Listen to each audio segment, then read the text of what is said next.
umaga po sa ating lahat. Tatayo po tayo. Merry Christmas, Light Church. Sige po, nabati niyo po ba yung katabi mo? Sabi mo sa kanya, Merry Christmas! Hey, come on, palakpak po natin ang ating mga kamay sa ating Panginoon. The very reason why we're gonna celebrate this Christmas. Amen? Hey! Hallelujah!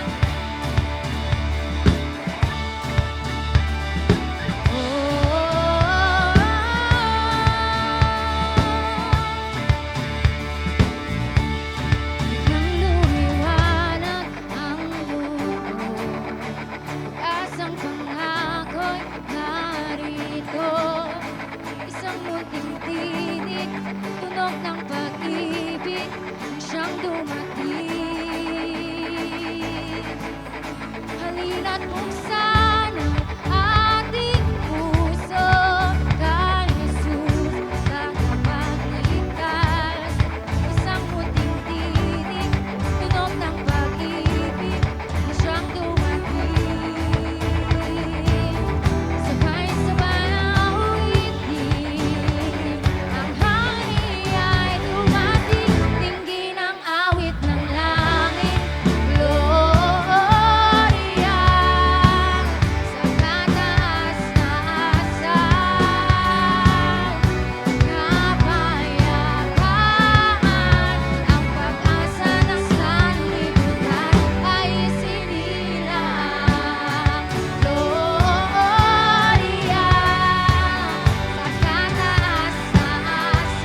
worship pa lang, bless na yung katabi mo. That is why, as we start our Light 60, let's greet one another po this morning.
Ayan, hallelujah, a blessed and joyful day, Light family.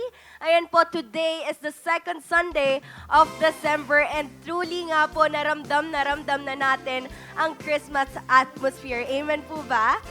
Amen, especially sa ating praise and worship earlier, the joy, the warmth, and the excitement is definitely in the air. Amen po? Amen. Kaya naman po, if you are blessed and grateful to be in the house of the Lord today, can you give God the best clap offering? Hallelujah. And this time, pwede niyo po bang tignan yung katabi niyo at sabihin niyo sa kanya, masaya ako that nandito ka, partner. Amen. And dahil po dyan, makakaupo na po tayo. Ayan, Light family, this month, we officially begin our December series entitled The King. And as we celebrate Christmas po, we are reminded that the season is not just about traditions or festivities, but about the coming of our King, the one who brings hope, peace, and salvation. Kaya naman, Light family, excited po ba kayo sa month na ito? Amen! Kung excited na po kayo, I am also excited to welcome our first-time visitors and ang ating mga VIP. Kaya naman po, if this is your first time here to celebrate with us, may we invite you po na tumayo? Sige po, wag na po kayong mahiya. Na lahat po na ating first-timers. And Light family, the best na palakpak po sa kanilang lahat. Ayan, to all of our first-timers po, welcome home po sa inyong lahat. And we are so happy po na nakakasama at nakaka-celebrate po namin kayo ngayong araw. And reminder lang po to all our first-timers that after po ng ating celebration ay meron pong lalapit sa inyo from our consolidation team. Saglit na saglit lang po ito. 5 to 7 minute welcome huddle, and meron din po kaming inihandang simple token of appreciation for you. Kaya naman po, kindly stay for a few minutes po after ng ating celebration because we love to connect with you. Ayan. And this time naman po, of course, we also want to acknowledge our returning or ang ating second-time visitors. Ayan po, if this is your second time, pwede niyo po bang itaas ang kamay ninyo? Ayan, praise God. Palakpakan po natin si Lord. Ayan, we are so glad po that you are here with us again at pinili ninyong bumalik. Kaya naman po, Light family, again, pwede po bang the best na palakpak para kay Lord sa buhay ng ating mga first-timers and second-timers? Ayan. So this time naman po, Light family, we will move on to our Light News. Ayan, these are our updates and church happenings sa mga susunod na araw ng December. So first, since it's Christmas season, ayan po, we invite everyone to join our online caroling. Palakpakan po natin si Lord. Ayan, this is not just about singing Christmas songs, but this is also our way of spreading joy, hope, and the message of Jesus online. Kaya naman po, let us lift our voices together and celebrate the King, the greatest gift we have received. This December 16 na po ito. Ayan, mark your calendars. 5 p.m. to 7 p.m. via Facebook Live. And next announcement po for all of our School of Discipleship students. Ayan po, this is just a gentle reminder that ang classes po ninyo are held every Friday at 7 p.m. dito po sa ating simbahan. Kaya naman po sa lahat ng ating SOD students, thank you for your faithfulness and commitment to growing in the Word of God. And as far as I know, malapit na rin po matapos ang mga klase ninyo, which means that SOD graduation is coming soon. Kaya naman po, Light Family, patuloy po nating ipanalangin ang ating mga SOD students as they finish strong and empowered. Ngayon pa lang po, congratulations in advance sa ating mga SOD students. Pwede po bang palakpakan natin yung mga SOD students natin? Ayan. And next and lastly po, to help everyone stay guided and connected during this busy Christmas season, here's our Sunday service schedule. For on-site services, we have 8 a.m., 10:30 a.m., 3 p.m., 5:30 p.m. and 8 p.m. Para naman po sa Light Kids Church, we have 10:30 a.m. and 3 p.m. po. For online services, we have 8 a.m. and 10:30 a.m. via Facebook and YouTube. And for replays naman po via YouTube, we have 5:30 p.m. and 8 p.m. Kaya naman po, i-invite na po natin ang ating families and friends because they always have a seat para sa kanila dito po sa ating Light Family. And now, Light Family, that's all for our Light News. Are we all ready po ba to go deeper and know more about the King we are celebrating this Christmas? Amen. Kaya naman po, let's continue together as we celebrate the truth that the King has come and He came for all of us. God bless you, Light Family, and enjoy the rest of the celebration. Ayan, happy Sunday po, Light Church family. So excited na ba yung katabi mo na ibigay ang best worship niya kay Lord? Amen? But first, let me introduce myself. I am Kim Cordero, married, volunteer in our church, and at the same time, part-time student. So alam kong excited at ready na ang lahat to give and honor the Lord. Kaya as we read Ezekiel chapter 44, verse 30, it says, "The best of all first fruits and all of your special gifts will belong to the priests. You are to give them the first portion of your ground meal so that a blessing may rest on your household." So, ang verse na ito ay sinabi noong panahon na inaayos ni Lord ang worship life ng Israel. So, God was restoring order in the temple. Nire-remind niya ang mga tao, if you want my presence and blessings to dwell in your house, honor me first. Kaya sinabi niya, bring me the best of your first fruits. Not because God needs something, but because giving our first shows who sits first in our hearts. So ano po ba ang first fruit? So it means the first part of the harvest is the most precious. So during that time, the Israelites didn't know yet if the rest of the harvest would be plenty or enough for their families. Pero kahit may uncertainty, inuuna pa rin nila si Lord by giving Him the first and best portion. So, and God's promise, ano yung pangako ng Diyos? It says, it will bring a blessing on your household. Hindi ito random blessing lang, but household blessing. Ibig sabihin, may protection, provision, peace, favor sa buong pamilya. So, why the best? Kasi in worship, the best represents honor. Kung ano ang inuna at pinakamaganda na inaalay mo, yun ang nagsasabi kung gaano mo pinapahalagaan si Lord. First fruit is not about amount, it's about priority. And as we put Him first, He takes care of the rest. The bills, the needs, the breakthroughs, the protection, everything that we need. Kaya naman po, let me share my testimonies with you. Alam niyo po ba, there was a season in my life when I had to let go of something.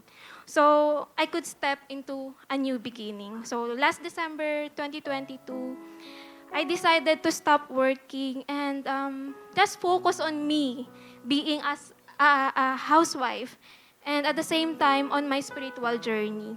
Akala ko madali lang magstay at home. Ba't nakakapagod pala, no? Nakakapagod mag-isip ng ulam everyday. Tama po ba sa mga misis? No? I felt like this was not me. I felt like I was a shadow. I can't do anything. I can't give something. Ang hirap pala. I went through a quiet identity crisis kasi I felt like I had nothing left. But looking back now, I finally understand. Those 3 years were not wasted. They were preparation. Akala ko hanggang dito na lang ang 2025 ko. Pero hindi pa pala tapos si Lord. Hindi pumayag si Lord. He made me fruitful in my discipleship journey. Growing ang ating young wives and young professional, and nakapag-send po tayo ng 4 delegates for retreat this year. May mga nasa SOD, may mga nagmi-ministry na, and as a Kainos student, even sa marriage, ministry, relationships, si Lord ang nagbigay ng safe place and circle of influence ko na kasama ko in this journey. And of course, one of my prayers for 3 years na magkaroon din ako ng growth sa career ko. Kasi I believe that God wants us to grow, hindi lang spiritually, but He honors our dreams too. Ito ang plot twist ng 2025 ko. Last month, hindi ko na-expect na may magbubukas na opportunity sa akin. I was interviewed for VA full-time role sa isang direct international client, sa isang video production company. I was hesitant kasi nga wala naman akong alam sa VA. Tapos 3 years na akong walang trabaho. So, I waited for the result and sakto pa sa topic about rest. Pero hindi ko ma-feel that time.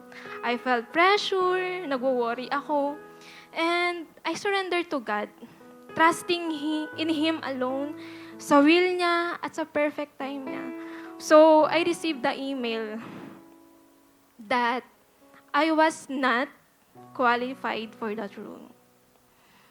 Pero, but sinabi ng client, he can say no to me, and he sees my heart in the ministry.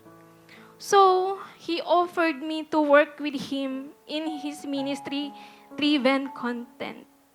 Yes, I was hired. May trabaho na po ako. As a general VA, and I was started to work part-time last December 1. So, praise God po, no? Dito natin makikita, when we give, God was not taking something from us, pero inaayos niya rin yung identity natin kung sino ba tayo sa harapan niya. Yan yung naranasan ko for 7 years of faithfully giving back my tithes, offering and first fruits, and I realized giving back is actually God building the foundation for His next blessing in your life. He will multiply every seed you faithfully sow into His kingdom. And finally, sa buhay ko, si Lord nag-provide ng aanihin kong first fruit. Kasi 'di ba, when we give our first fruits, it means ito yung pinakauna, pinakamahalaga, pinaka-the best. At bakit siya the best? Kasi si Lord mismo ang nagbigay. Kaya kung ano man yung ibinabalik natin ngayon, hindi siya about sa amount, hindi siya about sa achievement. It was way of saying, Lord, Ikaw nagbigay nito, kaya I honor you with the best part. So today, as a challenge, huwag tayong magbigay ng tira kay Lord. Let's give Him our first and best dahil siya ang source ng lahat. Maging generous tayo because generosity is worship. And honoring God opens the door for His blessings in our household. So, are you excited to give your best and honor God? Amen. If so, let us pray. Lord, we come before you with grateful hearts. We desire to worship and honor you in every area of our lives. That's why we choose to give our best, especially in faithfully giving back to you, knowing that everything we have comes from you. Thank you, Lord, for reminding us of who we are in your eyes, that even in our giving, we get to experience your faithfulness and your goodness in our lives. And today, we give not out of pressure, but out of love, trust, and obedience. Excited kami, Lord, sa magagawin mo pa sa araw na ito. We love you, we honor you, and we surrender everything to you. In Jesus' name, amen. So let's give.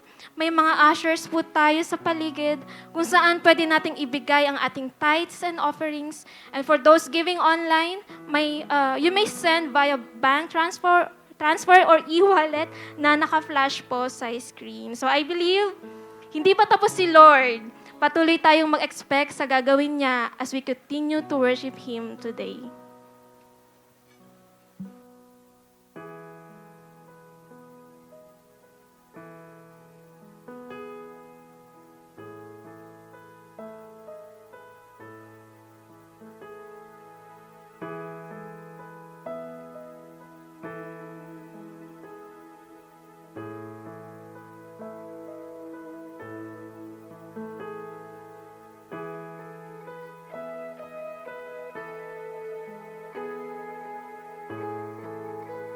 And po, sino po dito excited pa mag-worship kay Lord? Amen po ba? Kaya naman po, if you're excited, tatayo po tayo at patuloy po tayo magpupuri sa Panginoon.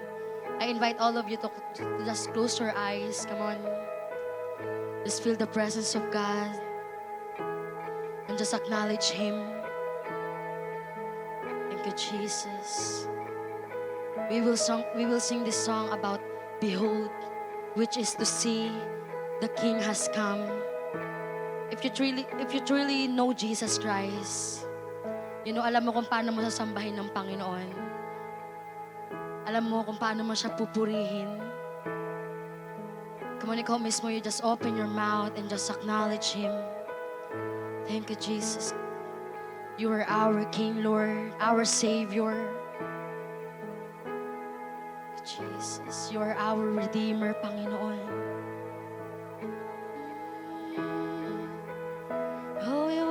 Worship you.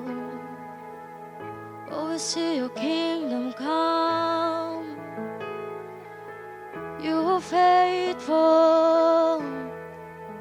You are good, Lord. Jesus.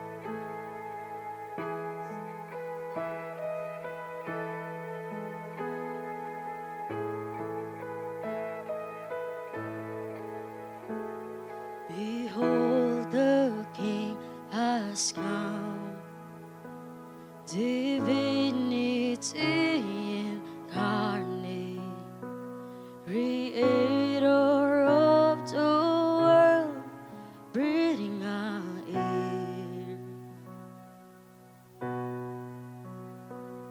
Behold, what light has come, in the dark cannot contain it. The Savior of the world is finally here.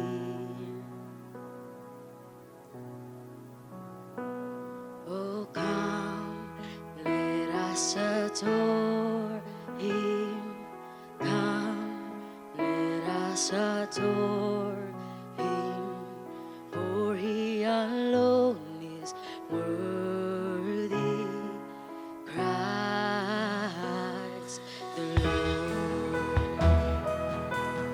Oh, we praise Your name. Oh, come, let us adore Him. Come on, we sing, behold the Father's love.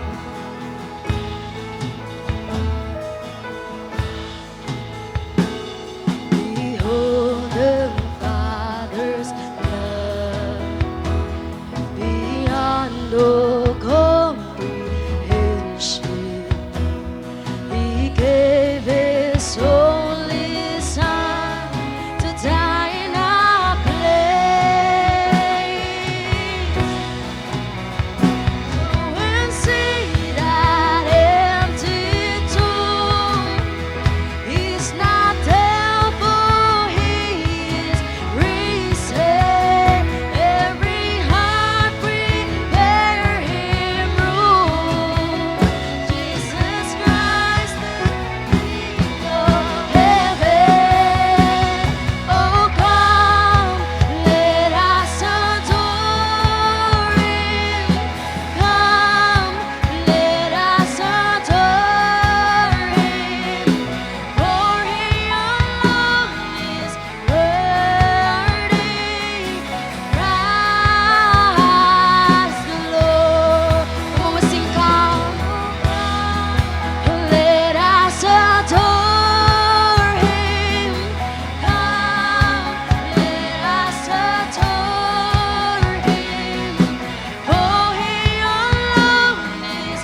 glorify God in this place.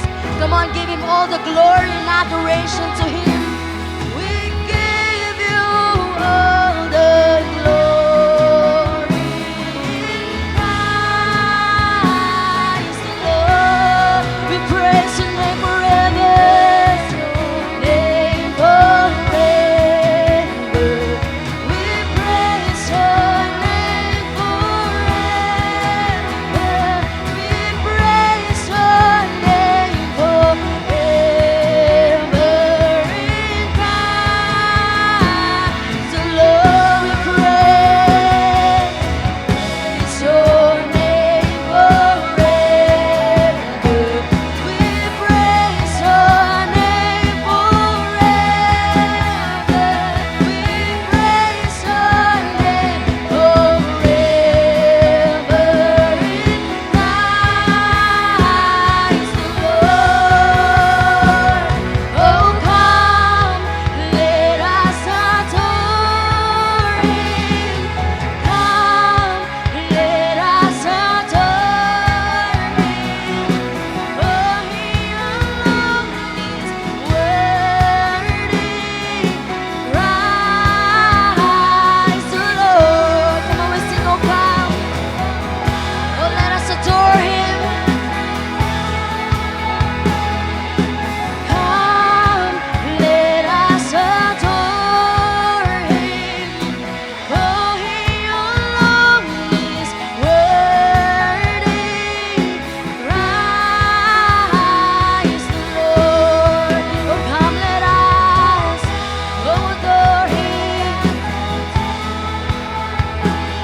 Oh, come, let us adore Him. For He alone is worthy. Christ the Lord. We give You all the glory. We give You all the glory. We give You all the glory. We give You all the glory. In Christ the Lord, we give You all the glory. We give You all the glory. We give You all the glory. In Christ the Lord, we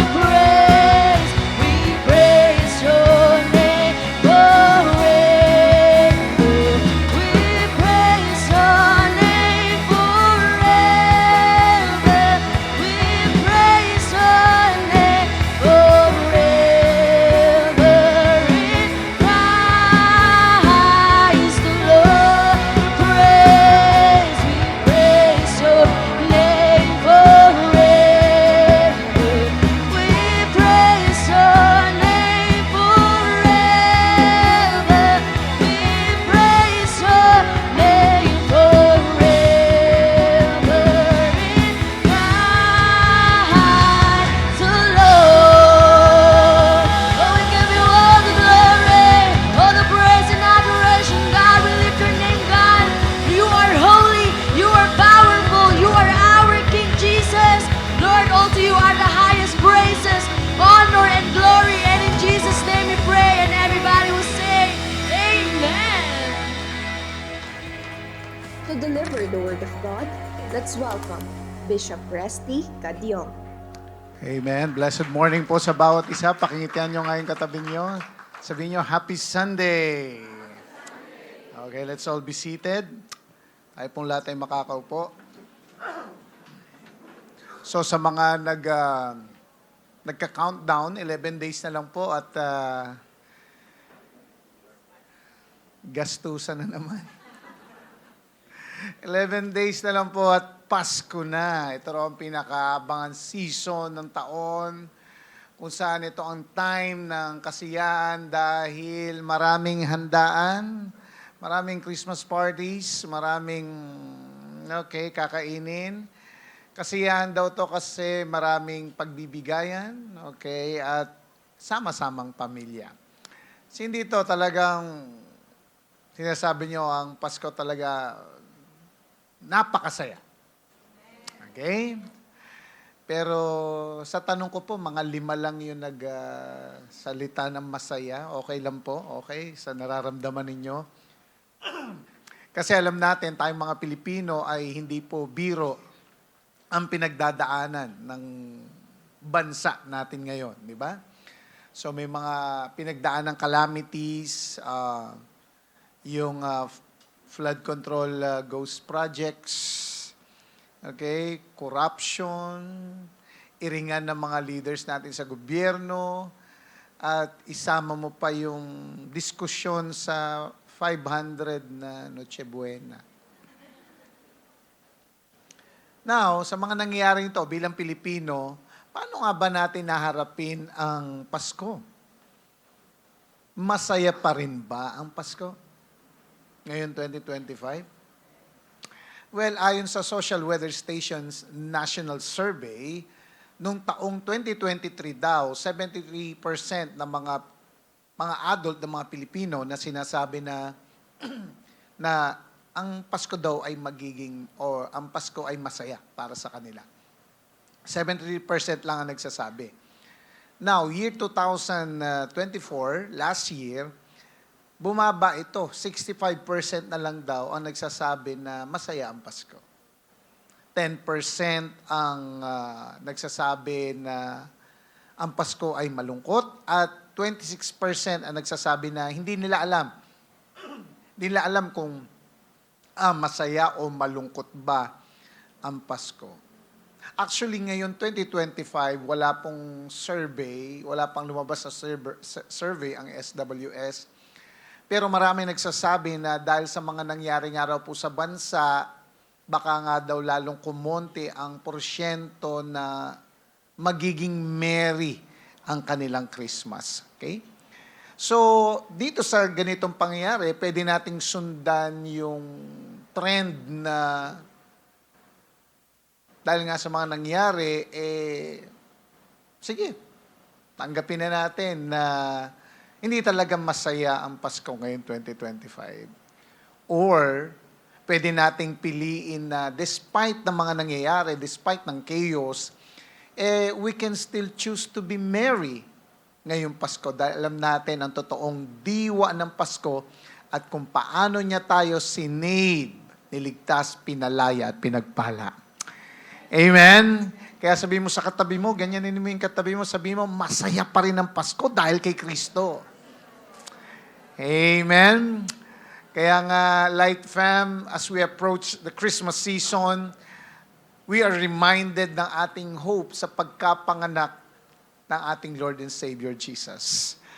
So this is a time of celebration, but it is also a time para i-reflect ang mga circumstances surrounding din sa pagkapanganak din ng ating Panginoong Hesus na meron ding pinagdadaanan that time.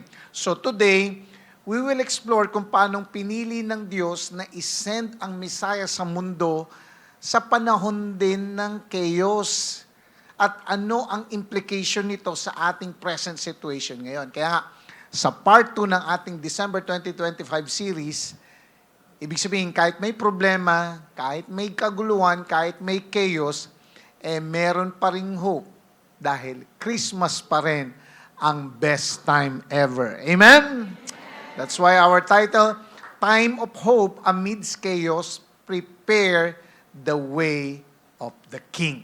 Babasahin natin Galatians chapter 4, verses 4 to 5. Basahin natin sa ESV. Okay? Tatayo po tayong lahat bilang paggalang sa pagbasa ng salita ng Diyos. Kayo po ang babasa. 1, 2, ready, go.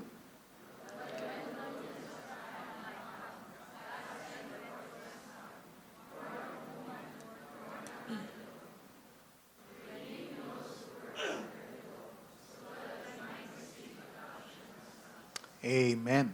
But when the fullness of time had come, God sent forth His Son, born of a woman, born under the law, to redeem those who were under the law so that we might receive adoption as sons. Tayo manalangin, Lord. Salamat, Lord God, for giving us another day na mapasalamatan, mapapurihan ka. Thank you for giving us life, Lord God, na pinagmamapuri po namin ang iyong pangalan dahil ikaw ang nagbigay nito, ng hininga na ito sa amin. Kaya Lord, ngayong araw na ito, salamat for protection. Andito kami, andito ngayon at naririnig namin at maririnig ang iyong salita. Kaya nga Lord, samahan mo kami. Banal na Espiritu, as we study your word, na anuman ang gumugulo sa aming buhay, gumugulo man sa aming kaisipan, hayaan mong pawiin ito ng iyong mapagpalang salita. Salamat, O Diyos, dahil alam namin paglabas namin ngayon dito, hindi na kami maging katulad pa ng dati. Dahil alam namin, O Diyos, lahat na nakakaranas ng iyong salita ay tunay na nababago nito. Salamat, O Diyos. Maitaas ka sa pangalan ni Jesus. Amen. Let's all be seated. So, ang binasa natin passage ay nakita nga natin sa Galatians, ang ginamit ng Diyos na maisulat. Ang Galatians ay si Apostle Paul para sulatan ng churches sa Galatia, isang region sa modern-day Turkey around AD 50. So, ang binasa natin passage ay climax ng pagpapakita ng perfectly timed rescue mission ng Diyos. So, sinulat ni Paul that God acted, nung sinabi, when the fullness of time had come, at in-indicate nito yung perfect timing. Sabi mo nga, perfect timing. Ito yung perfect timing para isend si Jesus the King. So now, para maintindihan natin ang kalagayan or significance prior to Jesus' birth, so kailangan nating mag-throwback sa history ng Israel amidst the rise and fall ng mga world empires, na ito rin ang history ng chaos. So the empire's time, the history of chaos. Unang-una yung Israel nga, ang chosen nation, ang piniling bayan ng Diyos, na ito'y na-establish through His covenant kay Abraham. And supposedly, sila ang dapat maging liwanag sa mga bansa dahil sa kanilang pamumuhay sa kautusan at kalooban ng Diyos, na talagang sa kanila nag-manifest ang glory ng Diyos. Pero kung titignan natin, ang history nila, puno ito ng cycles ng faithfulness and unfaithfulness, na sa huli, nagresulta ito sa pagsakop at exile nila. At noon nga 586 BC, sinakop sila ng Babylonian Empire. So ito yung kanilang exile experience. So sa ilalim ni King Nebuchadnezzar, nawasak ang Jerusalem at maraming Israelites ang dinalang bihag. Ito yung panahon ng matinding despair dahil hirap silang panatiliin ang identity at faith nila sa isang foreign land. Pero kahit nasa exile sila, still nangako ang Diyos ng restoration through prophets like Jeremiah and Ezekiel, at dumating nga sa panahon na natapos din ang Babylonian Empire at bumagsak na nga ang Babylon. Bakit Babylon? Puro ba sila bata? Okay? Hindi. So, after ng Babylonian Empire, pumasok ang Medo-Persian Empire. So, ito yung the return and rebuilding. So, nandito na ngayon si King Cyrus na nagbigay ng decree noong 538 BC na pinayagan ang mga Israelitan na makabalik sa kanilang bayan at muling itayo ang temple. So, nandyan sina Ezra and Nehemiah, sila ang mga naging key leaders sa pag-restore ng kanilang lahi at sa kanilang worship. At si Ezra mismo ang nanguna sa pagre-reestablish ng law at sa pagtawag sa bayan pabalik sa repentance. So, after the Medo-Persian Empire, na natapos yun, pumasok naman ang pag-rise ng Greek Empire. So, ito yung cultural chaos, ito yung Greece, o yung cultural chaos, o yung tinatawag nating the silent period. Pagdating ng Greek Empire, kumalat kasi ang Hellenistic culture na lalo pang nag-complicate sa spiritual life ng bayan ng Diyos. So mahirap panatiliin ang kanilang identity sa gitna ng malakas na influence ng mga Griego during this silent period. When I say silent period, okay, sa period na yan, walang naisulat na nandyan sa Bible natin. I'm not saying God is silent, no, pero sa panahon na yon, walang naisulat sa Bible natin sa period ng Greek Empire. Kaya ang panahon na ito ay tinatawag din na time ng spiritual chaos at confusion. So of course, nung natapos na ang paghahari ni Alexander the Great, pumasok na naman yung another empire, at yun ang Roman Empire. This is the empire of oppression. So, dumating na nga ang paghahari ng Roman Empire kung saan sa time na ito isisilang si Jesus. Kaya mapapansin mo, from Old Testament, okay, nandoon nakita mo ang Israel, nakita mo ang Babylonian Empire, Medo-Persian. Pero sa Old Testament, pag tuloy mo ng New Testament, Roman Empire na, walang Greek Empire. So, although maintain ng mga Romans ang kanilang gobyerno through military power, kaya mabigat ang oppression nila sa mga tao, lalo na sa bayang pinili ng Diyos. Dahil dito, lumakas ang longing ng Israel for a Messiah, meaning a political king na magpapalaya sa kanila mula sa Roman rule. By the way, ang chaos noong pinanganak si Jesus ay hindi lang political, kundi spiritual din. Kaya ang bayang pinili ng Diyos ay sabik na sabik sa tunay na king, ang Messiah, a true king sa gitna ng maraming false hopes and empty promises. So ito na nga, panahon ng chaotic oppression ng Roman Empire, dito ngayon papasok sa eksena ang ipapanganak na king. At ito yung tinatawag nating time sa passage natin na fullness of time, na sinasabi sa Galatians 4:4-5, that when the fullness of time had come, God sent forth His Son, born of a woman, born under the law, to redeem those who were under the law, so that we might receive adoption as sons.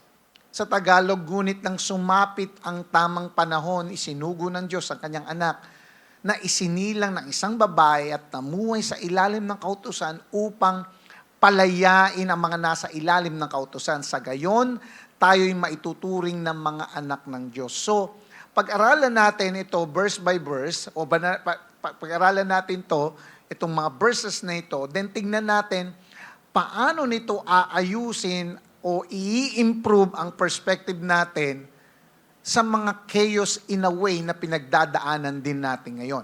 So, the fullness of time, this is God's perfect plan. Nung sinabi, but when the fullness of time had come, sabi ko nga, ito yung perfect timing, at mapapansin mo, nagsimula si Paul sa salitang ngunit or but, so ito ay holy interruption. Na para bang sinasabi niya, yes, may problema,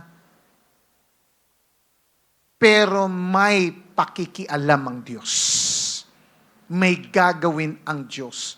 So sinulatan ni Paul ang mga tao na namumuhay as spiritual orphans, mga inalipin ng panuntunan ng mundong ito, pero hindi sila iniiwan ng Diyos. Nung sinabi ni Paul na fullness of time, hindi lang ito magandang pakinggan, ito ay patunay na ang Diyos ay hindi random, hindi rin siya impulsive, kundi siya ay precise. But when the fullness of time had come, ibig sabihin, hindi late ang Diyos, hindi rin siya sobrang aga, kundi perfect ang timing niya. So habang tahimik ang langit at walang naisulat at nailagay sa Bible sa panahon ng Greek Empire, kumikilos pa rin ang Diyos sa history. Dahil sa panahon ng Roman Empire, doon nagawa ang mga roads. At yung roads at peace para makatakbo yung gospel. Ginamit niya rin yung Greek language para magkaintindihan ang iba't ibang kultura. Kaya nga, mapapansin nyo, whenever we preach sa New Testament, bumabalik tayo, inaaral natin yung original language at yung original language ng New Testament ay in Greek. Kasi yun ang common language that time. At ang mga Jewish synagogues ay kumalat sa iba't ibang lugar para ang mga puso ng tao ay unti-unting ihanda para sa pagdating ng Mesaya. Pero higit pa sa mga pangyari sa mundo, ito ay orasan ng Diyos na unti-unting tumutunog papunta sa kaligtasan. Kaya nga sabi ng Ephesians 1:10 na plano na ng Diyos pag-isahin ng lahat, the heaven and earth, sa ilalim ni Christ. Sabi nga, Ephesians 1:10, as a plan for the fullness of time. So binanggit ulit dito yung fullness of time, to unite all things in Christ. Tandaan na ang timing ng Diyos ay hindi katulad ng timing natin. Tingnan mo yung katabi mo. Maybe ngayon siya or ikaw mismo nag-aantay. Nag-aantay ng pinagpipray mo. Nagpipray ka ng healing. Maybe nagpipray ka ng promotion. Nagpipray ka ng trabaho. O nagpipray ka ng lifetime partner. Yung mga nakikita mong bata noon, nakikipag-asawa na ngayon, pero ikaw, ayan ka pa rin.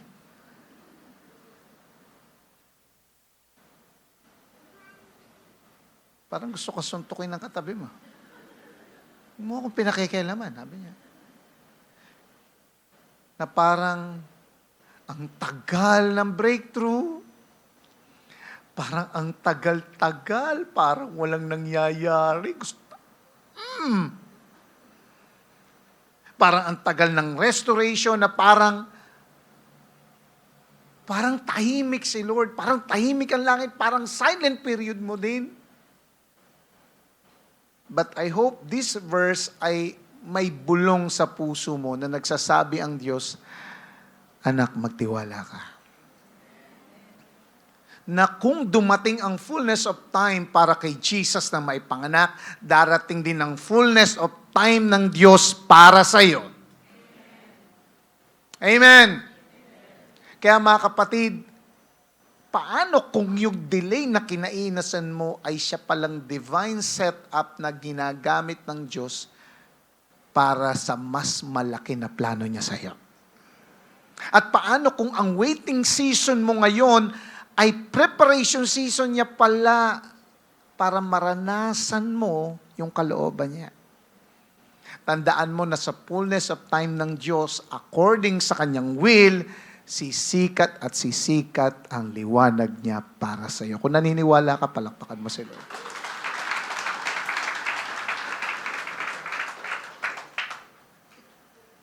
Tapos na. Bless ka na. Uwi ka na. Amen. Ay, hindi pa pala. Tuloy natin. God sent forth His Son. Ibig sabihin, ang Diyos ang divine sender. Sent forth in Greek is exapesteilen. Ibig sabihin, sent forth with purpose. Ibig sabihin, parang isang hari na nag-dispatch ng kanyang ambassador with authority and mission. Na hindi ito simpleng pagpapadala, ito ay may direksyon, dahilan, at may laman. At tandaan natin, hindi nagpadala ang Diyos ng isang human hero. God the Father sent God the Son, the pre-existent one that is eternal and divine. Kaya nga sabi sa John 1:1, in the beginning was the Word, and the Word was God. Na hindi lang basta magpapakita si Jesus, He was commissioned from the kingdom of heaven. And this echoes the Christmas story ng eternal Word ay magiging flesh. John 1:14, and the Word became flesh and dwelt among us. So ang Diyos na walang hanggan, naging tao para sa atin. Bakit? Because we can never save ourselves dahil alipin tayo ng kamunduhan, alipin tayo ng kasalanan at kamatayan. At nung hindi na kaya ng taong makaakyat sa Diyos, ang Diyos na mismo ang bumaba sa tao. Hindi nagpadala ang Diyos ng memo at hindi siya nagpadala ng miracle lang. Ipinadala niya ang kanyang anak. Personal, napaka-costly and sacrificial. Ganyan ka-personal ang pagmamahal ng Diyos. Kaya nga, tingnan mo yung katabi mo, kung nagdududa siya sa love ng Diyos, well, pakinggan niya ito. God sent His best for you. Amen. Hindi dahil deserve mo, hindi dahil perfect ka, dahil hindi naman, kundi dahil plano niya, dahil sa pagmamahal at grace niya sa iyo. Palakpakan natin si Lord. Amen. And He is born of a woman, born under the law. And this is a humble incarnation. Born of a woman. Ibig sabihin, talagang papasok si Jesus sa mundong ito ng buo, kumpleto at totoo. Hindi siya multo o apparition o hologram, meaning totoong flesh and blood. At sa mismong pagsilang niya, tinupad niya ang prophecy na ang seed of the woman ang dudurog sa ulo ng serpent na sinasabi sa Genesis 3:15. Pero hindi doon nagtatapos si Paul, dinagdag niya pa, born under the law.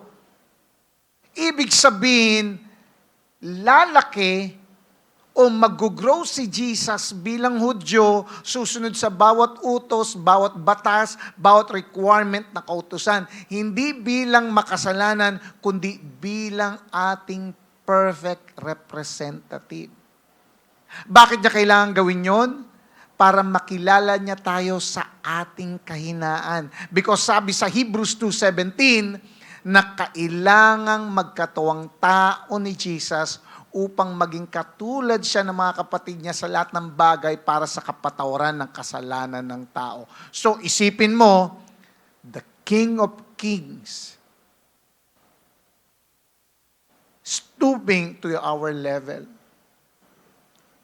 Ipapanganak sa kahirapan at chaos sa panahon ng Roman occupation at sasailalim sa mga batas na siya mismo ang nagbigay kay Moses. Well, that is humility and love. Bakit niya gagawin yon? To redeem those who were under the law. And that is a redemptive process. To redeem in Greek is exagorazo, means to buy back. Parang bibili ng isang alipin mula sa slave market para palayain. And sa Roman times, magbabayad ka ng presyo para iligtas ang isang tao. Well, sa Old Testament naman, parang kinsman redeemer sa Book of Ruth, isang kamag-anak na nagbabayad ng utang para maligtas ang pamilya. Now, sino ba yung those under the law? Una, yun yung mga isisave. Una, yung mga Hudyo na nabuhay o nabubuhay sa ilalim ng Mosaic rules. Pero sabi ni Paul, lahat tayo kasama dahil lahat ng tao ay enslaved ng kasalanan tulad ng sinabi sa Galatians 3:22 na tayong lahat ay imprisoned everything under sin. So, ano ba yung law? Well, pinapakita nito kung gaano tayo nag-fail. It curses us, sabi ng Galatians 3:13. That's why Christ redeemed us from the curse of the law by becoming a curse for us. Parang salamin na nagsasabing, hindi mo kaya. Pero dito ngayon pumasok yung good news, ang mabuting balita. Ang ipapanganak na king ay magre-redeem sa atin by becoming the curse on the cross. Hindi pera ang binayad niya, hindi good works, kundi dugo at buhay, and that is freedom. Para saan? So that we might receive adoption as sons. And this is the glorious result.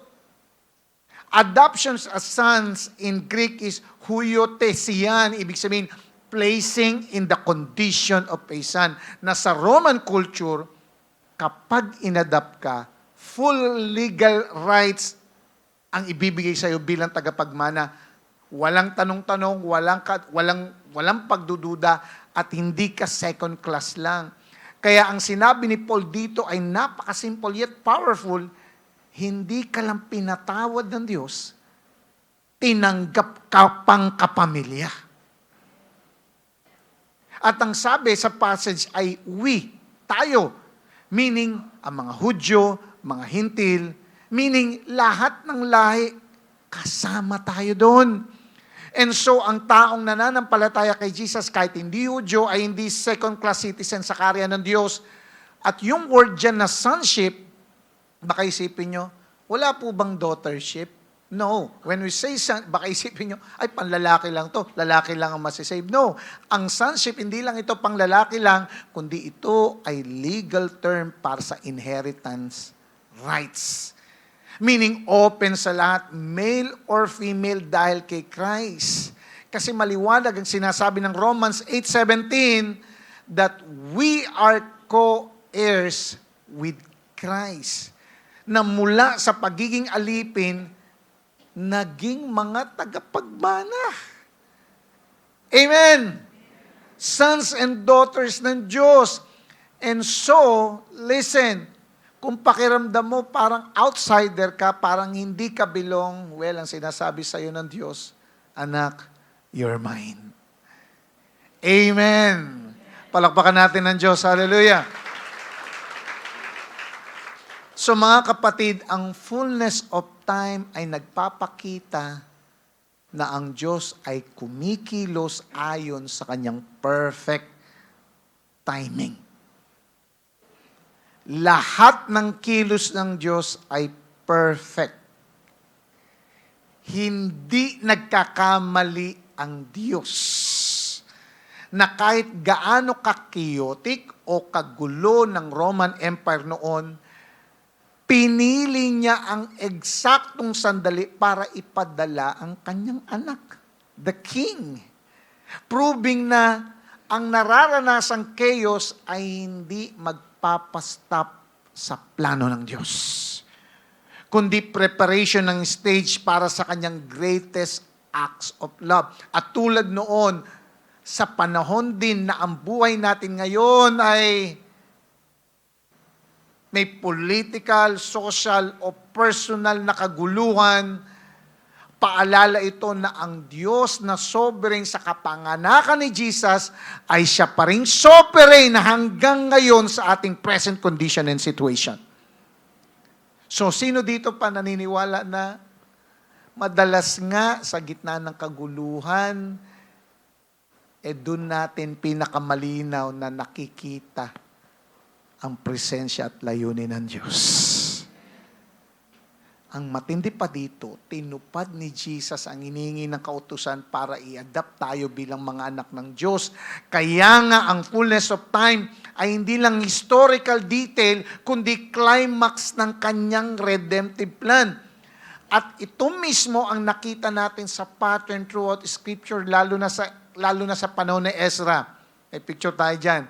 Na pagkatapos ng Babylonian exile, kumilos ang Diyos sa kanyang appointed time para ibalik at i-restore ang Israel na isang historical picture of redemption. At dito nga sa Galatians 4 na passage sa binasa natin, ito yung ultimate fulfillment. God sending His Son to redeem hindi lang sa Israel, kundi para sa lahat ng tao, para maging kapamilya ng Diyos. Kaya nga parehong sumisigaw ang Book of Ezra at yung Galatians na passage na binasa natin ng isang katotohanan. And what is that? Na sa perfect time ng Diyos, magre-restore siya. Na sa perfect time ng Diyos, magre-redeem siya. Na sa perfect time ng Diyos, magpapagaling siya. Na sa perfect time ng Diyos, ibabalik niya sa kanyang piling ang tinuturing niyang sa kanya.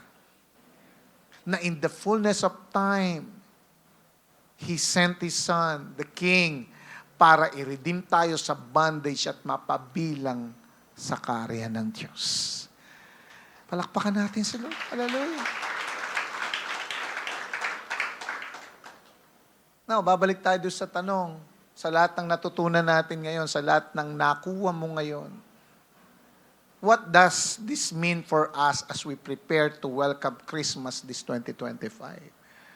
Sa lahat ng natutunan natin, ano ang ibig sabihin nito sa ating preparation sa darating na Pasko? Kasi nga, Marami nagsabi, hindi masaya yung Pasko ngayon. Hindi masaya kasi ganito nangyayari. Away sa politika. Nagtuturuan, sino yung bangag, sino yung adik, ang gulo-gulo. Parang hindi united ang gobyerno. May impact yan. Amen. So sa kabila ng kaguluhan na pinagdadaanan, maybe ngayon ng mundo ng Pilipinas o maybe ikaw rin meron kang sariling kaguluhan na hindi namin alam, ikaw lang nakakaalam. So sa lahat ng natutunan natin ito, paano natin ipiprepare ang sarili natin sa darating na Pasko? Well, sa ating natutunan ngayon, wala tayong ibang gagawin kundi alamin at i-realize ano ba ang reason bakit may Pasko. Well, ang gagawin natin is to prepare. I-prepara natin ang daan ng hari. The relevance in our present time, prepare the way of the King. Unang-una, it is time to prepare our hearts. Let's repent, believe, hope, and embrace God's timing. Tulad ng sigaw ni John the Baptist, prepare the way of the Lord. Ngayon ang oras para ihanda ang puso natin. Sa gitna ng ingay, pressures, chaos ng buhay, God is calling us to repent, to come to Him again and again. At kung ang buhay natin ay parang magulo, hindi malinaw, hindi umaayon sa plano natin, then listen to this. Embrace God's timing. Yakapin mo yung time ng Diyos. Ang fullness of time na nagdala kay Jesus ayon sa plano ng Diyos ay ang the same na Diyos na siyang kumikilos din sa kwento ng buhay mo ngayon. Kaya nga, let's surrender our timeline to Him. Let's surrender our plans to Him. Let's surrender everything to Him.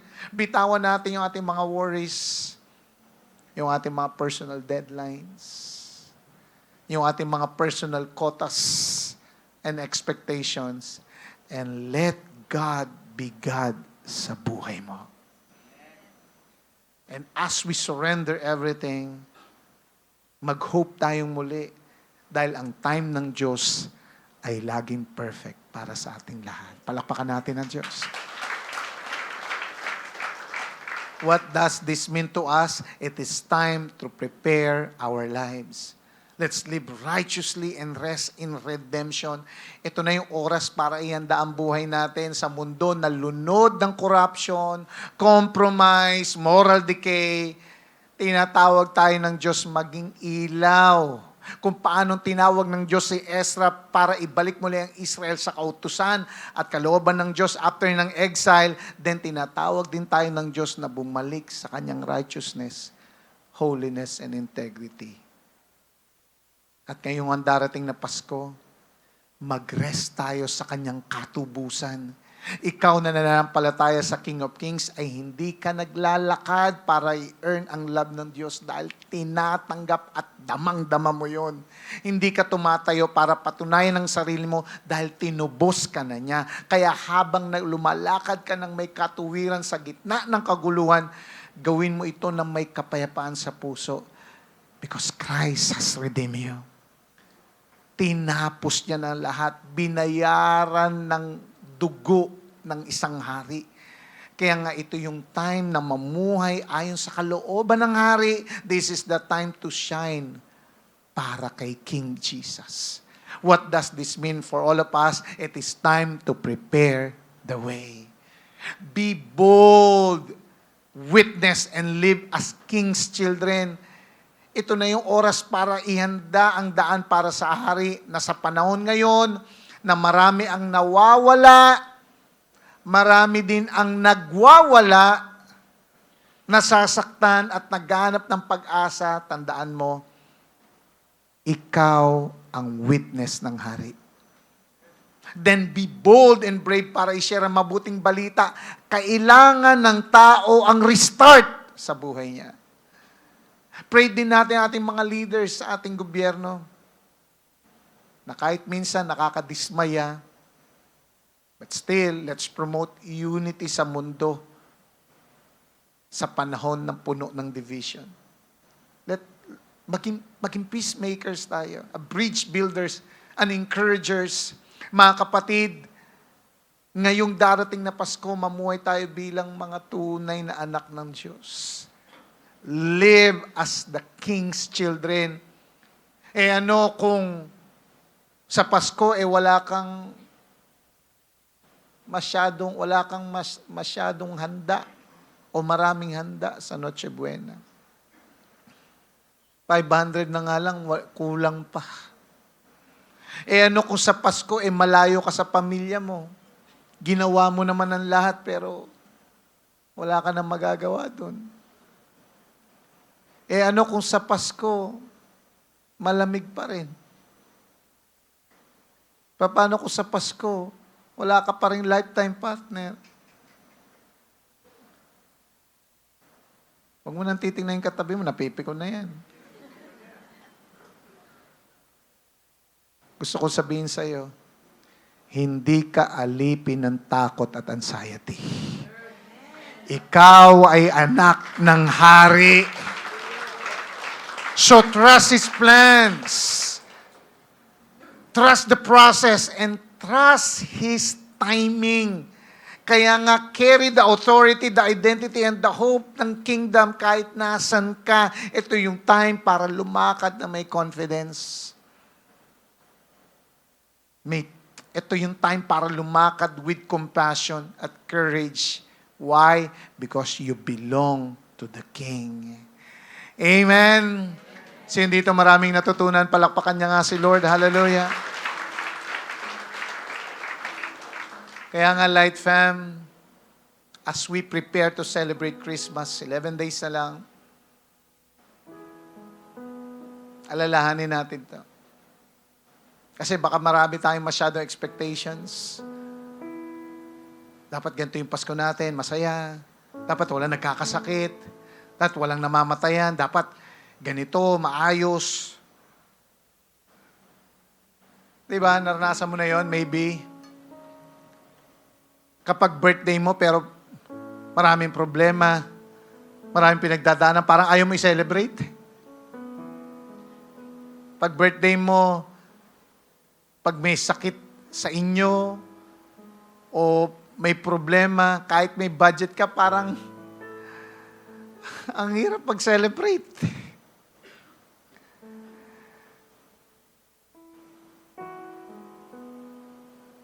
Pag may gulo, may away,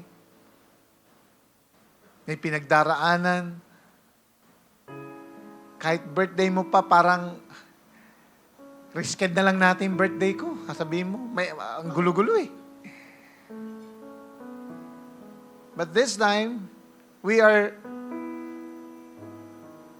commemorating or we remember that Christmas is not our birthday. At pinili ng Diyos, maipanganak siya. Marami kasi sa atin, ang lakas ng expectations niyang Pasko. Bakit? Birthday mo?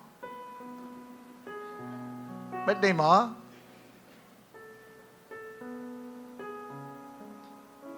Kaya nga, as we prepare to celebrate Christmas, alalahanin natin to. Ang kaguluhan na bumabalot sa kapanganakan ni Jesus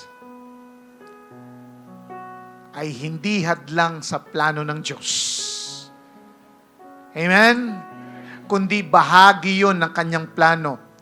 At kung nagawa niyang magpadala ng pag-asa sa gitna ng kaguluhan noon, kaya niya ring magpadala ng pag-asa sa gitna ng kaguluhan mo ngayon. Still, the message of Christmas is a message of hope. Punong-puno pa rin ito ng pag-asa. Sa kabila ng mga tensions, political tensions, personal battles, mga kalamidad na hindi natin inaasahan, ang kapayapaan ng Diyos pa rin ay pwedeng maghari sa iyo kung tatanggapin mo at iaalaw mo. Dahil hindi lang siya dumating bilang hari, dumating din siya bilang prinsipe ng kapayapaan. Isaiah 9:6, He is the Prince of Peace. Mga kapatid, listen. Dito tumitibok ang puso ng Pasko. Ano yon? Dumating ang hari para sa akin at para sa atin lahat. Kaya ngayon gawin natin ang panata na ihanda ang daan para sa hari. That number 1, it's time to prepare your heart. Embrace God's timing. It's time to prepare our lives. Rest sa katubusang tinanggap natin sa Diyos. And it's time to prepare the way. Mamuhay tayo bilang anak ng hari at mag-witness para sa Kanya. Listen, sa mundong ito na puno ng kaguluhan at mga uncertainties, pwede tayong tumayo ng matatag dahil alam natin na ang Diyos na ating tatay ay nasa trono niya pa rin. Siya ang ating hari, siya ang ating tagapagligtas, at siya ang ating pag-asa. At sa gitna ng lahat ng ito, listen, may kapayapaan. Dahil ang tunay na Mesaya ay dumating, hindi nang iiwan, at muling darating. Tatayo po tayong lahat. At habang ikay nakayuko at nakapikit ang mga mata, may tanong ako sa iyo. Ikaw ba ay nasa punto ngayon ng buhay mo na pakiramdam mo puno ng kaguluhan, parang wala ng pag-asa, parang sa tingin mo hopeless na ang lahat, parang wala ng kapayapaan, parang wala ng mangyayari, parang predicted mo na lahat ng ito ay mauuwi din sa hindi maganda. That's why you are so anxious. It seems you're so hopeless na hindi mo na alam yung gagawin. Well, gusto kong sabihin sa iyo,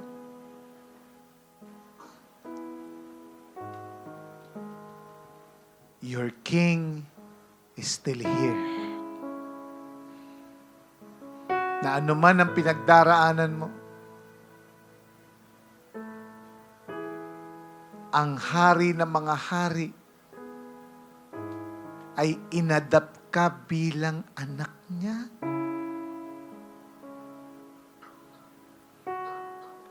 Na anuman ang pinagdaraanan mo, na anuman ang nangyayari sa iyo, nakikita niya. Hindi niya inalaw yung mga nangyayaring yan sa iyo para pahirapan ka, para saktan ng iyong damdamin. No! Inalaw niya ang mga nangyayari sa buhay mo para maging dahilan niya na lumapit ka sa Kanya.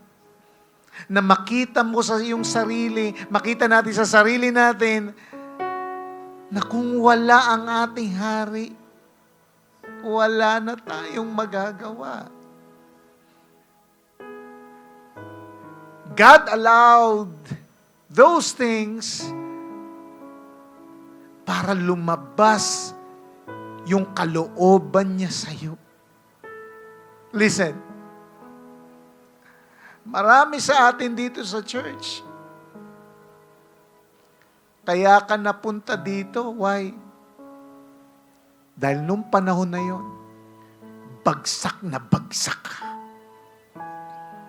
Marami sa atin dito sa church kaya nagpapatuloy sa Panginoon ngayon dahil noon hindi mo na alam yung gagawin. Hindi mo na alam kung sinong pupuntahan. You're so hopeless Then sa hopelessness mong yun, dumating ang Diyos at nagsabi sa'yo, anak, I'm just here waiting for you. And then yun ang naging outlet para makilala mo ang Panginoon at ngayon nagpapatuloy ka sa Kanya.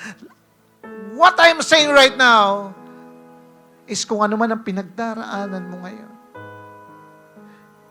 may pinapalabas lang ang Diyos sa iyo. May pinapakita lang ng Diyos sa iyo. Ibig sabihin, in every problems, in every chaos of our lives,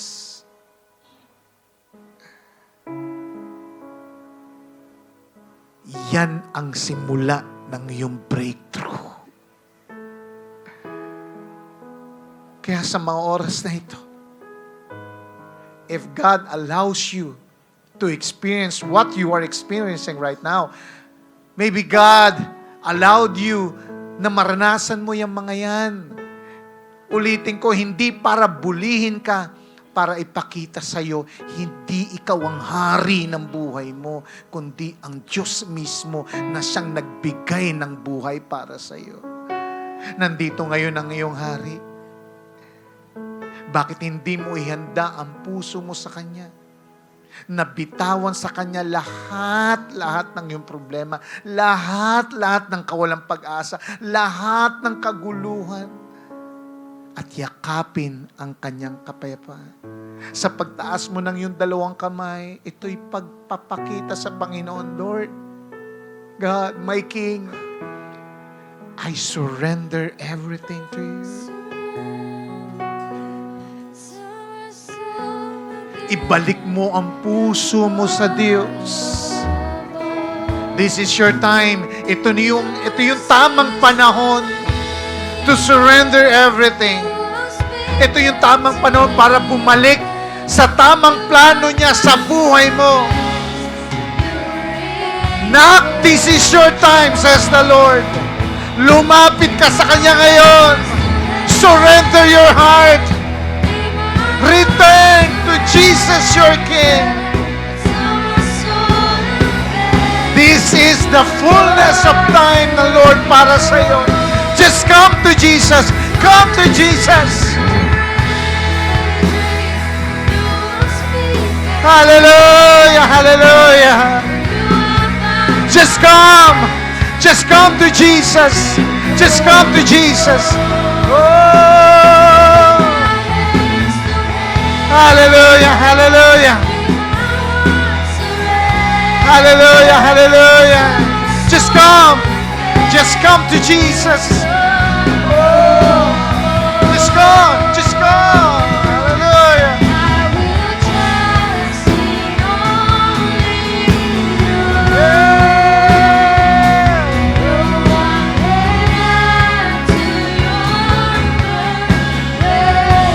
You are in control, Lord. You are.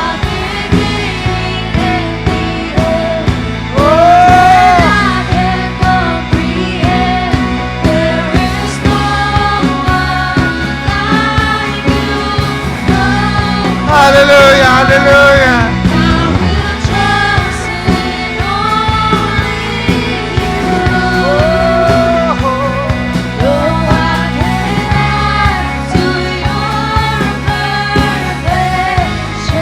Hallelujah, hallelujah.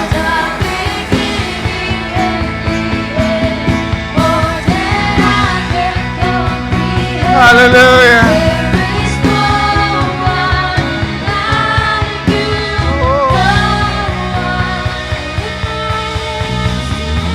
Come on, raise up your hands.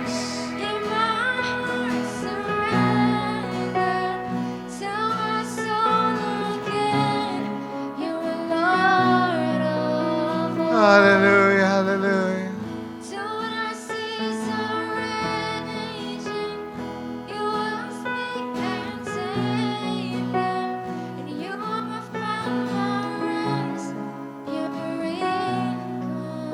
You are in control.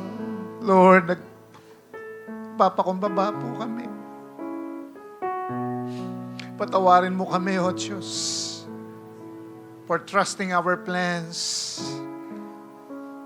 for trusting yung sarili namin diskarte sa buhay. Lord, marami pong pagkakamali sa amin because we're not perfect. Kala namin kaya namin mabuhay without you. Patawarin mo kami, O Diyos, sa hindi pagsunod sa iyong kalooban. Patawarin mo kami, O Diyos, sa mga kasalanan namin. And today, Lord, we acknowledge you are our Lord and Savior, our King Jesus. Lord, pumasok ka sa aming buhay. Take control of everything. As we surrender everything sa aming buhay. Lord, ipakita mo sa amin na ikaw ang maghari. Ikaw yung mag-lead sa amin, O Diyos. Hindi namin alam what will happen next. Hindi namin alam kung anong mangyayari bukas, next month, next year.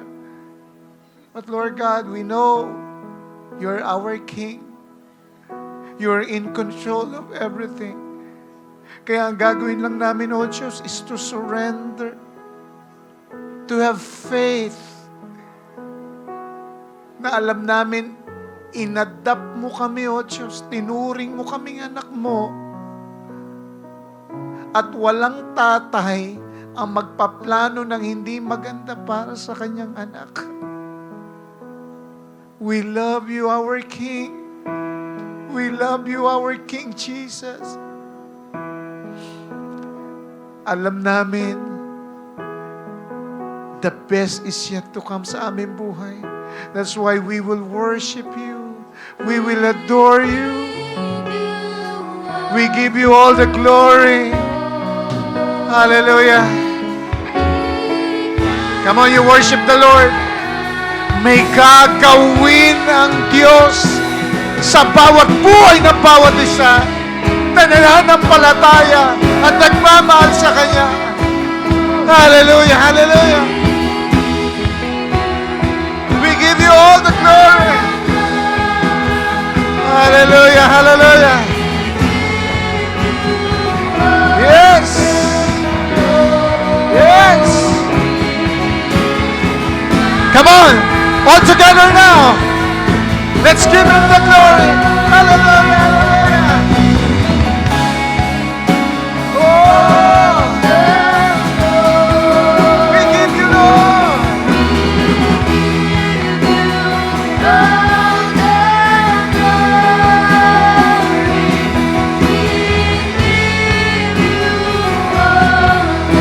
Hallelujah for the last time.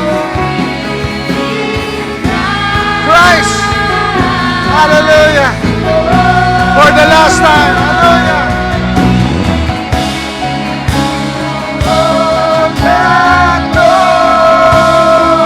Yeah.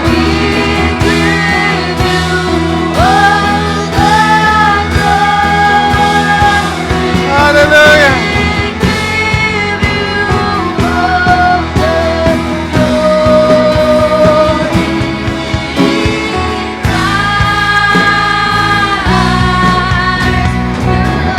Hallelujah. Palakpakan natin ang Diyos.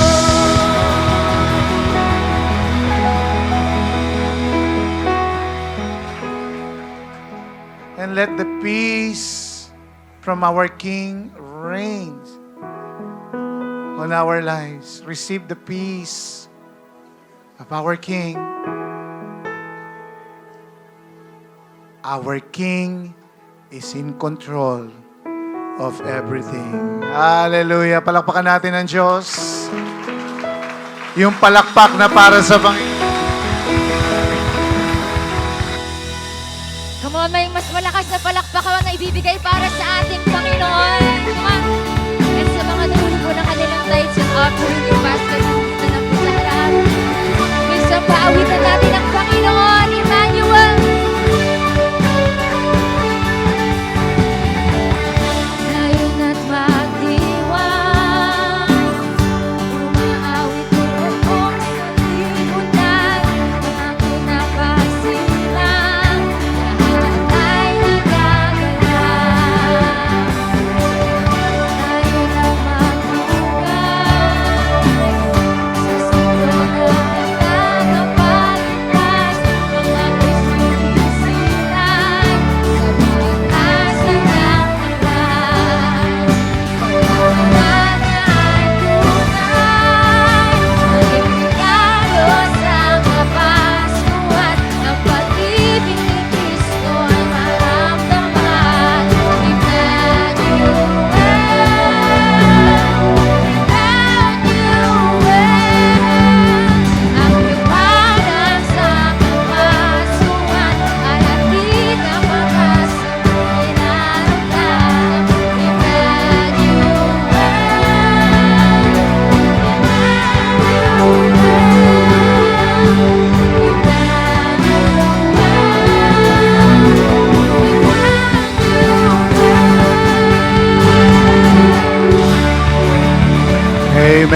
Hallelujah. Before we close in prayer, meron tayong mga members na babiyahe going to US and we will pray for them. Tawagin natin sila Brother Patrick and Sister Ria to come here in front. We will pray for them. Actually, they will go there not just to have a leisure or travel, but pupunta sila doon kasi her mom, si Ria, diagnosed yung mama mo na may cancer. So, I think di ba, parang matagal nilang plano na pumunta ng US. Of course, para karoon sana ng kahit paano break sa trabaho, mga busy tao to. Pero pupunta sila doon na parang, alam mo yun, masaya na, parang hindi. I hope na intindihan nyo ibig sabihin. So we will pray for them at madama natin yung pinagdadaanan nila. Na habang pray natin sila, hindi man tayo pupunta ng US, pero habang pinagpipray natin sila, kasama tayo na parang missionary na gagamitin ng Diyos to pray din sa mama niya na nandun sa ospital. Pupunta sila doon, alagaan nila yung nanay nila, and of course, pagpipray. And we don't know, maybe God allowed this situation para tunay na makakilala kay Lord, yung mama niya, yung brother niya, at yung mga tao doon. We don't know, hindi natin alam kung ano ang kilos ng Diyos, pero alam lang natin, may gagawin ng Diyos. May gagawin ng Diyos. Patrick and Ria, can you go here and can you kneel down? Can we stretch out our hands? Lord, damang-dama po namin ang pinagdaraanan ng pamilyang ito. Actually, yung topic na ito ay damang-dama nila. Pero naniniwala kami, O Diyos, nakikisimpatya kami, nakikiiyak kami sa pinagdadaanan nila. At naniniwala kami, O Diyos, sa bawat iyak namin, lahat ng yun ay alam mo. At sa bawat iyak namin, O Diyos, nandoon ang iyong presensya at pagyakap at pagmamahal. Lord, sa mga oras na ito, dinadalangin namin, Panginoon, ang nanay ni Ria, Lord, na-diagnose ng cancer. We don't know what stage it is, pero Lord God, naniniwala kami, may gagawin ka, O Diyos. Sinabi mo sa iyong salita, Lord God, na ipanalangin namin ang may mga karamdaman at sila'y gagaling. Lord, right now, in the name of Jesus, we ask for a miracle. We ask for the healing in the name of Jesus.